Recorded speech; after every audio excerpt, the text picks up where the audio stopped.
Olá, olá, galerinha do bem, galerinha da Escola Municipal Lindaura Silva, a todos os nossos queridos alunos do 7º ano, estamos de volta para mais uma aula de História e hoje estaremos estudando a formação das monarquias centralizadas europeias, né? Então estaremos tratando de um assunto lá, principalmente na Europa, quando os países, na verdade, na época não tinha nem países, né? Quando estávamos vivendo o sistema feudal, o sistema feudalista estava entrando em decadência, a vida ela era organizada na zona rural por aquele sistema econômico, digamos assim, um modelo de produção agrícola. Depois de um certo tempo, digamos assim, aquele sistema começa a entrar em decadência e dali começa a acontecer uma volta da população, uma volta das atividades nas cidades. Então, a vida volta a ter um aquecimento na cidade, então surge a necessidade que aqueles reinos eles tivessem um rei que pudesse governar e pudesse oferecer segurança e possibilidade para o crescimento econômico e social daqueles reinos, que aqueles reinos eles estariam se transformando em países posteriormente, tá certo? Então, vamos ver esta história com mais detalhes. Então, a primeira coisa que queremos abordar, você já sabe disso, né, que a Idade Média ela é dividida em alta Idade Média e baixa Idade Média. Então, essa baixa Idade Média, ela praticamente, o final da Idade Média, ela é uma transição já para a entrada da Idade Moderna. Então, nesta baixa Idade Média, por exemplo, Portugal, Espanha, Inglaterra e França, elas começaram a se solidificar com o desenvolvimento do comércio e das cidades. É bem verdade que é com a formação dessas monarquias nesses reinos que os países eles começam a ser chamados de países. A partir do século XI, os reinos feudais eles iniciam o seu processo de centralização política. A gente já falou um pouco sobre isso, com a invasão, né, da Europa pelos povos bárbaros. Muito da população daquele local foi se refugiar nas zonas rurais, locais onde já existia uma estrutura, né? Então ali você tinha um castelo onde um nobre morava, onde um rei morava, e a vida acontecia ali nas suas terras, que eram chamadas de feudos, né? Então, neste século XI, a vida econômica da Europa e a vida social acontecia nos feudos, né? Que nós vamos ver daqui a pouco mais algumas informações. Os reis tornaram-se poderosos com o apoio e o dinheiro dos burgueses, e a nobreza continuou ligada ao rei, usufruindo dessa aliança, e a burguesia era um grupo social de maior poder econômico. Nós vamos perceber que a burguesia, que é a classe dos comerciantes, essa classe começou a prosperar, principalmente fora dos domínios dos senhores feudais. Eles começaram a produzir, começaram a negociar, e era importante que esse comércio ele acontecesse num local seguro. E dali eles criaram aquelas cidades fortificadas, chamadas de burgos, né? Então, quem estava ali negociando eram chamados de burgueses. Foi assim, visando o interesse do rei, dos burguês e do aristocrata, que se deu o processo de centralização do poder político. Isso aqui é apenas um resumo. Nós vamos ver agora de uma maneira bem detalhada, tá bom? Na Europa medieval, ou seja, durante a Idade Média, não existia países como nós conhecemos hoje, e sim reinos compostos de povos bárbaros. Então, a gente tinha alguns reinos bastante conhecidos, né? Nós tínhamos o reino franco, onde depois a França iria existir ali o reino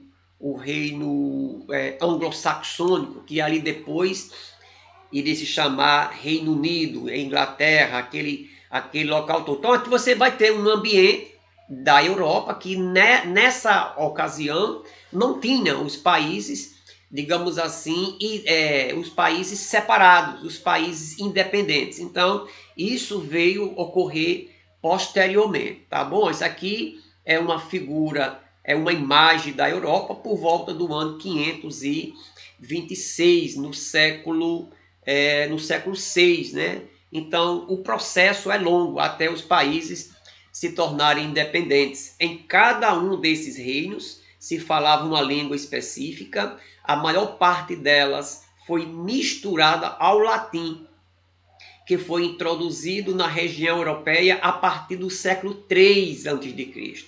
Com o tempo, foram formando-se novas línguas nesta região. Nós vamos observar que naquela região ali da Europa, lá nos feudos, cada feudo daquele tinha uma língua diferente. Então não tinha uma unidade linguística e não tinha também uma unidade monetária, não tinha aquele casamento, digamos assim, né? Então, por exemplo, nós brasileiros, nós falamos português, que é uma língua oriunda de Portugal, e Portugal, a língua portuguesa é uma língua originária do latim. O português, o francês, o italiano, são línguas originárias dessa língua mãe chamada latim, que hoje é considerada como uma língua morta, tá certo? O processo de formação das monarquias nacionais europeias está relacionado com as transformações decorrentes da crise do feudalismo. Então, a formação de uma monarquia. Pastor, o que é uma monarquia? Monarquia é aquele sistema de governo que ele é comandado, dirigido por um rei. Tá certo? Comandado pelo rei. E vamos mostrar que a formação dessas monarquias está muito atrelada à crise do feudalismo, aquele sistema que a gente já viu. A ascensão da burguesia, a decadência dos senhores feudais. Né? Setores da burguesia e nobreza se uniram para apoiar a centralização política nas mãos do rei. A situação não estava legal. Existia fome, existia guerra, existia miséria, existia a perseguição. Então a vida econômica daquela estrutura lá do feudalismo tem um tempo que funcionou, mas depois não estava funcionando. Então quando o povo olhava, as classes sociais olhavam para a figura de um rei, de alguém que oferecesse segurança, começou a crescer, começou a ganhar espaço.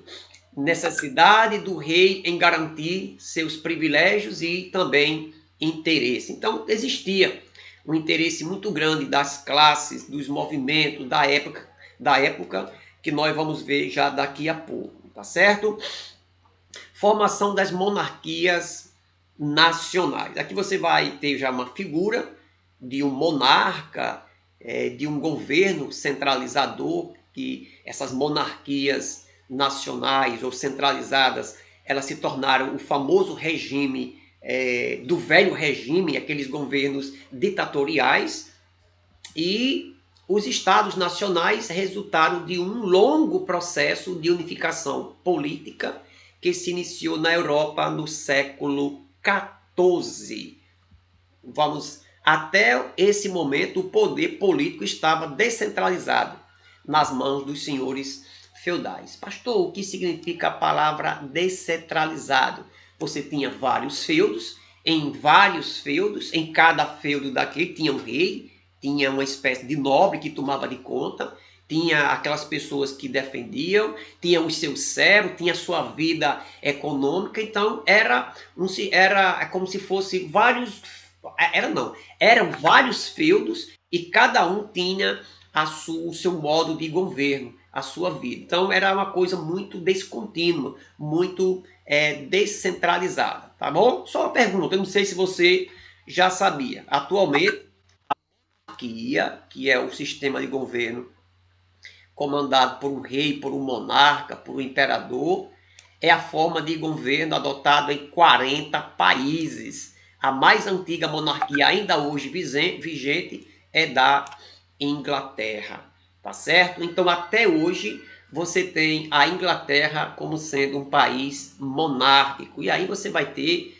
N e N países que funciona com o sistema de governo monárquico. Muitos deles, é, muitas vezes a monarquia ela é apenas uma espécie de que é uma coisa bem tradicional, uma questão bem cultural, mas que na verdade quem toma de conta é o primeiro-ministro, é um sistema de governo, mas permanece a questão de toda aquela polpa, toda aquela devoção, a importância dos monarcas, né?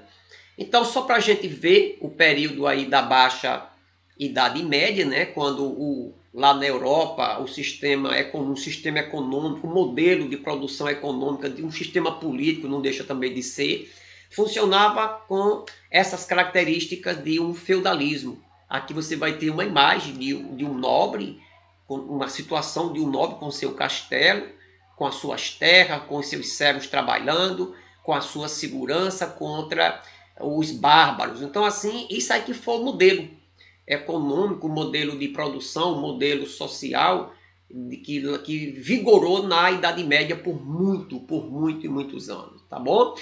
Tá, ó, reinos de curta duração, resultante da fusão entre a sociedade romana e a germânica. Os reinos estavam fragmentados né, os reinos estavam fragmentados em feudos e politicamente descentralizados, como nós já havíamos dito. Então, houve a crise no sistema feudal, obstáculo em relação à expansão do comércio, que estava se multiplicando a questão alfandegária, impostos, a pluralidade de moeda, diversidade de leis e a falta de segurança. Naquele momento já existia o comércio, começa a crescer, começa a se avolumar, e os comerciantes, onde eles chegavam, era uma moeda diferente. O sistema de peso e medida era diferente. Então, existia a necessidade de que as coisas elas fossem mais sincronizadas, que tivesse um político, que tivesse que tivesse leis organizadas, que tivesse uma língua estabelecida, que tivesse um sistema de pesos e medidas, que tivesse uma moeda que facilitasse aqueles comerciantes eles negociarem. Sem falar que durante esse período dessa crise do feudalismo, existia uma diminuição na produção agrícola em virtude das secas, teve também a questão de uma grande mortandade com a peste negra, e sem falar das diversas guerras, das diversas revoltas. Então, o sistema socialista, o sistema feudalista, desculpa, ele entra num processo de declínio e dali surge a necessidade da formação dessas monarquias centralizadas. Como eu já havia dito, os reis como opção. Centralizar a política em torno da figura de um rei, ou seja, incentivar a criação dos estados nacionais, ou seja, as monarquias nacionais, pois desejavam retomar o poder que havia sido fragmentado pelos senhores feudais. Então, o ambiente político, social e econômico da Europa pedia a volta de um rei, a volta de um sistema onde um rei, alguém que governasse, que oferecesse segurança e condições sociais, econômicas para o povo crescer e se desenvolver, né? Tinha a parte da nobreza, os próprios senhores feudais, muitos deles quebraram, muitos deles tiveram seus feudos também invadidos, né? Muitos daqueles servos trabalhavam muito, não estavam mais produzindo, tinha uma insatisfação por parte desses servos, e aí essa nobreza, ela disse, sabe uma coisa, a gente apoiar um rei dá muito valor para a gente vai negociar porque a gente permanece com os nossos privilégios e a gente vai ter a nossa vida protegida por esse monarca. Então, até para a nobreza feudal, era importante o surgimento dessa monarquia que surgiu na Europa, dando origem a alguns países. A própria burguesia, que é os comerciantes, para eles era importante o surgimento dessa monarquia, dessas monarquias, porque eles procuravam, eles tinham interesse de que naquele local, naqueles países, tivesse um padrão de moedas. a ideia de ter pesos e medidas, já que isto facilitaria as trocas comerciais. Então, a burguesia ela defendia o surgimento dessas monarquias centralizadas. Aqui só para a gente ver um pouco deste resumo, os mercadores tinham dificuldade em comercializar seus produtos, pois nos feudos existiam regras próprias, com moedas e sistema de pesos e medidas diferentes. Alguns setores da burguesia e da nobreza começaram a se preocupar com o desenvolvimento econômico e a produção, ou melhor, e a construção de uma sociedade que garantisse a ordem social. Assim, a constituição de um poder centralizado na pessoa do rei atenderia simultaneamente aos interesses dos nobres da burguesia e o Estado, que se transformaria em um instrumento mais poderoso e eficiente na implantação de diversas medidas de seu interesse. Né? Então, surgia a ideia, a volta do rei ao poder, algo defendido pelos servos, pela burguesia, pelo clero, que é a parte da igreja, e também pela própria nobreza. Era um contexto histórico, político e social e econômico também, que favorecia o surgimento dessas monarquias. Vamos lá. O rei centralizava o poder, utilizando o apoio político da nobreza e os recursos da burguesia. Então, o rei, ele estando no poder, ele atenderia tanto às necessidades da burguesia, como também atenderia à necessidade da nobreza, que eles apoiavam o rei em troca de proteção contra as revoltas populares, né? E já a burguesia, ela ia ter avanço, investimento no comércio que eles tanto necessitavam. De olho na história, o processo de formação das monarquias nacionais ocorreu em razão dos múltiplos interesses políticos e econômicos convergentes entre o rei, a burguesia e parte da nobreza. Estamos aqui apenas trazendo um pequeno resumo daquilo que nós já falamos. Você sabia que foi por meio destas alianças entre os séculos XII e o século XV que várias monarquias foram consolidadas? Lá na Europa, lógico. As mais expressivas monarquias que se transformaram em estados independentes, nós tivemos Portugal, a Espanha, a Inglaterra e a França. Você vai observar depois que esses 4 países, eles dominaram o que nós chamamos das grandes navegações marítimas e comerciais, pegando aí do finalzinho do século XV e o século XVI, encabeçada primeiro por Portugal e Espanha e correndo por fora a Inglaterra e a França e posteriormente a Holanda.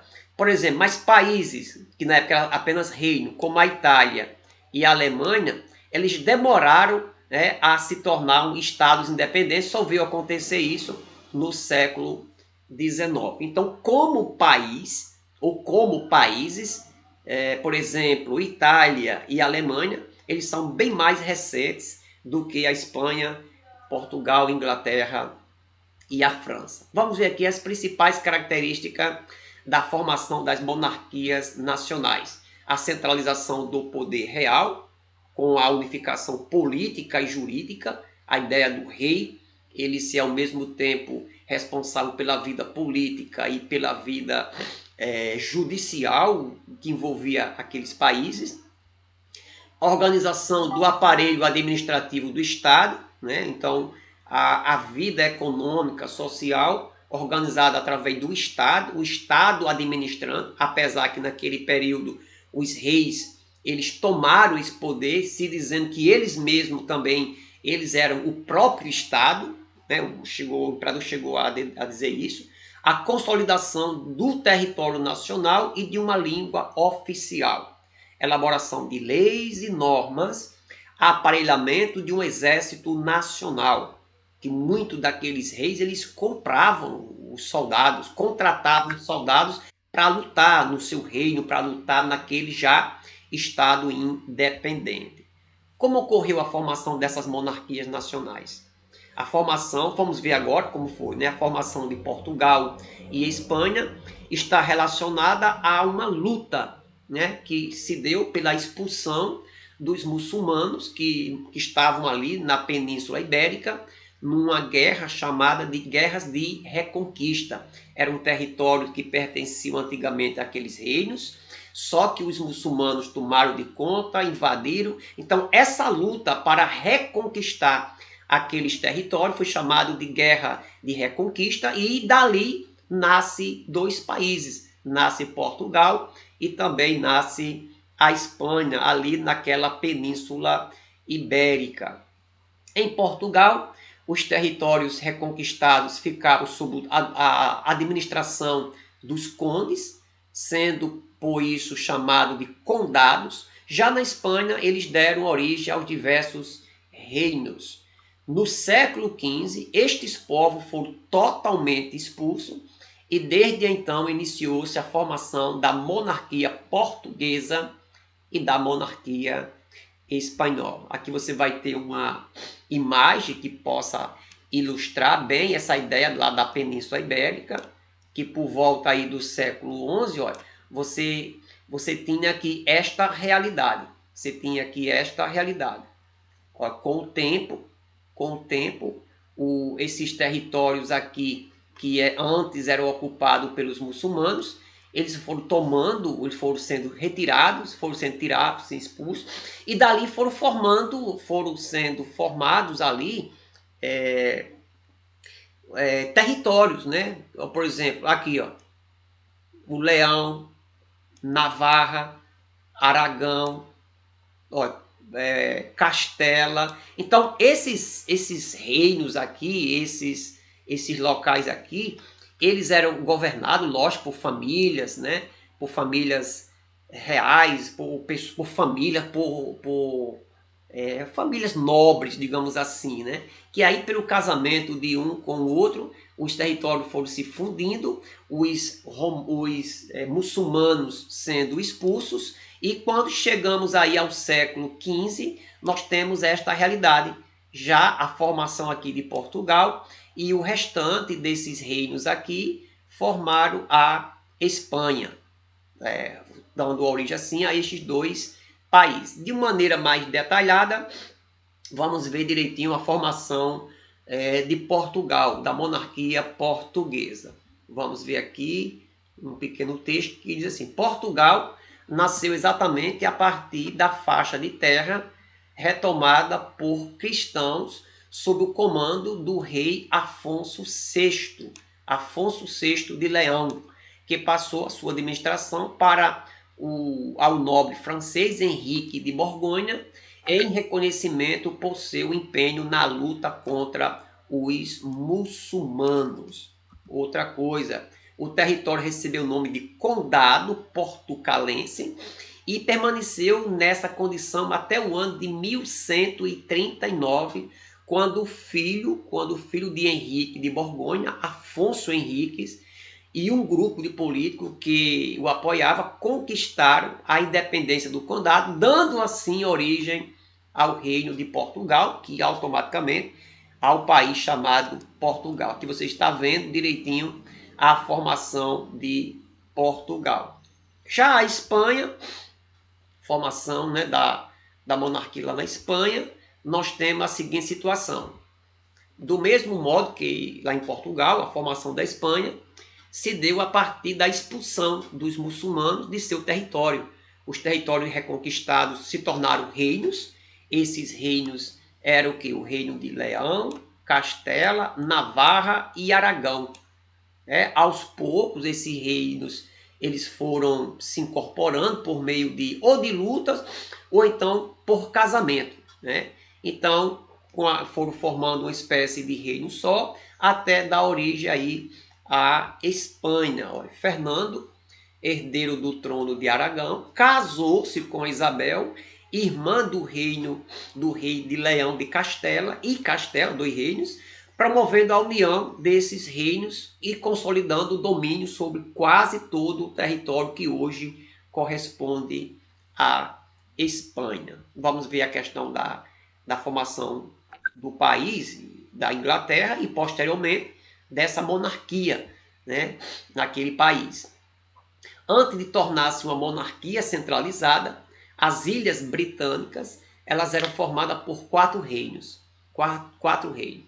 A centralização ocorreu no século XII, com o rei Henrique II e o seu sucessor, Ricardo Coração de Leão, e passou a maior parte do seu reino lutando nas cruzadas e contra os franceses. Foi mais demorado, foi mais complicado, porque lá na Inglaterra o rei, né, ele era muito ausente da população, vivia o tempo todo viajando, o tempo todo fora, o país entregue às baratas, um monte de problemas acontecendo e o rei gastando dinheiro com guerra, gastando dinheiro com confusão, e o povo precisava de um imperador, de alguém que ficasse mais no país. A ausência do rei e os altos custos militares provocaram um sentimento de insatisfação entre os nobres, os quais conseguiram limitar a ação dos sucessores de Ricardo por meio da Carta Magna, assinada em 1215, e pelo rei, né, João Sem Terra. A monarquia constitucional, regime que do governo em vigor hoje na Inglaterra teve sua origem durante este período, tá certo? Não foi a formação da monarquia centralizada lá na Inglaterra. Na França, as disputas com a Inglaterra, que você vai ver depois, talvez, que a França e a Inglaterra já brigaram que nem menino ruim. Passaram boa parte aí do tempo lutando, brigando, em guerras insanas. Principalmente essa Guerra dos 100 Anos, que possibilitou aos franceses criarem mecanismos que fortaleceram o seu poder. A França ganha, né, essa Guerra dos 100 Anos. As alianças com o setor da nobreza, enfraquecida pela guerra, e a criação de um Estado e um exército assalariado, controlado pelo rei, permitiram a concentração de poderes nas mãos do rei. A vitória francesa sobre os ingleses na Guerra dos 100 Anos foi fundamental para a consolidação da monarquia e a unificação do território. Nós vamos ter depois uma aula específica sobre essa Guerra dos 100 Anos. Na Europa Ocidental, a França despontou não somente como a maior e mais povoada nação europeia, mas também como a mais solidamente centralizada.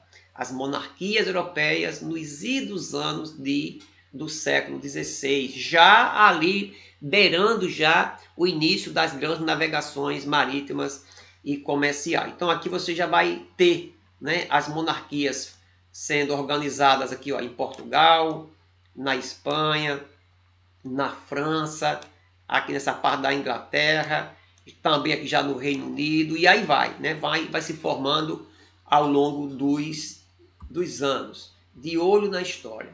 A conjuntura de todos esses fatores foram indispensáveis para a formação das monarquias nacionais. Observe que essas monarquias elas não surgiram de um momento para outro, melhor dizendo. Foi um processo longo, onde as pessoas estavam se desligando, o próprio sistema em decadência do feudalismo. Isso aí foi se organizando, a vida nas cidades se organizando, a vida comercial, a vida política, e daí houve toda uma estrutura, uma conjuntura política, econômica e social para que esses reinos eles passassem a ser organizados com o governo de um rei, de uma monarquia centralizada que governasse tudo, e essas monarquias, evidentemente, deram origem aos países, aos estados independentes. Então vamos lá. Então, como surgiram essas línguas, né? A ideia de que lá na Europa, com o surgimento dessas monarquias,